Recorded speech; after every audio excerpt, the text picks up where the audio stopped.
اس video میں ہم جس ڈرگ کا ریویو کریں گے اس کا نام ہے ٹیزاروٹین کریم 0.1%۔ ابھی یہاں پہ تو کریم ہے، کبھی کبھی آپ کو جیل کی فارم میں مل سکتا ہے، ٹیزاریک کے نام سے آتی ہے، فوم آ سکتی ہے، لوشن اس کے مارکیٹ میں آتے ہیں۔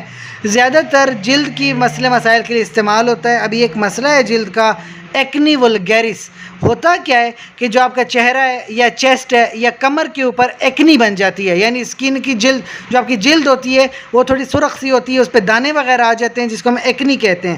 اس کے لیے پھر یہ کریم استعمال کی جاتی ہے۔ سب سے پہلے تو جس جگہ پہ آپ نے استعمال کرنی ہے اس جگہ کو اچھے سے صاف کر لینا ہے۔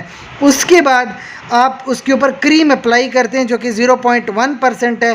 تو ایک تو ایکنی ولگیرس میں بڑا اچھا فائدہ دیتی ہے۔ تقریباً آپ ہر روز اس کو اپلائی کرتے ہیں جس جگہ پہ آپ کو کوئی ایفیکٹ آیا ہوا ہے۔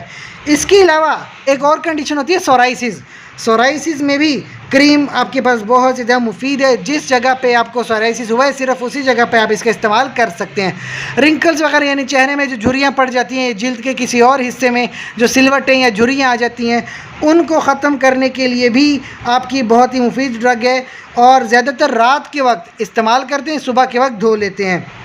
ابھی کچھ ایڈورس ایفیکٹ لوگوں نے رپورٹ کیے ہیں اس کے، جیسے کہ کبھی جس جگہ پہ آپ اپلائی کرتے ہیں وہاں اسکیلنگ بن جاتی ہے، جلد سخت ہو جاتی ہے، یا جلنے والی سینسیشنز آتی ہیں، ایچنگ بہت زیادہ ہوتی ہے، یا اسکن بہت زیادہ ڈرائی ہو جاتی ہے جس کی وجہ سے اسکن بڑی خراب لگتی ہے۔ اس کے علاوہ کچھ لوگوں کی اسکن اریٹیٹ بھی ہوئی ہے، یا ریشز وغیرہ بھی پڑ جاتی ہیں۔ تو اگر ایسی کوئی کنڈیشن آتی ہے تو اپنے ڈرماٹولوجسٹ سے فوری طور پر رابطہ کیجیے اور ان کو رپورٹ کریں تاکہ آپ کو وقتی طور پر آپ کی ڈرگ کو بدلا جا سکے۔ خواتین کے لیے ایک بہت ہی امپورٹنٹ بات ہے کہ اگر آپ پریگننسی میں کسی آپ کو پرابلم ہو گئی ہے جلد کی، تو ٹیزاروٹین پریگننسی میں نہیں دیتے ہیں۔ سختی سے منع ہے ٹیزاروٹین پریگننسی میں، کیونکہ اس کی وجہ سے بچے کو نقصان ہو سکتا ہے، بچہ مر بھی سکتا ہے، یا کوئی ایب نارمیلٹی بچے میں آ سکتی ہے۔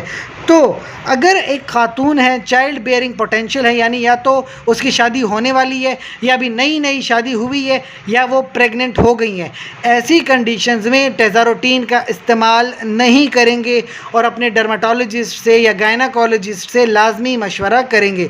اس کے علاوہ کوئی کویسچن ہو تو کمنٹ سیکشن میں پوچھیے، ساتھ ہی چینل کو لائک کریں، کمنٹ کریں، شیئر کریں، سبسکرائب کریں۔ شکریہ۔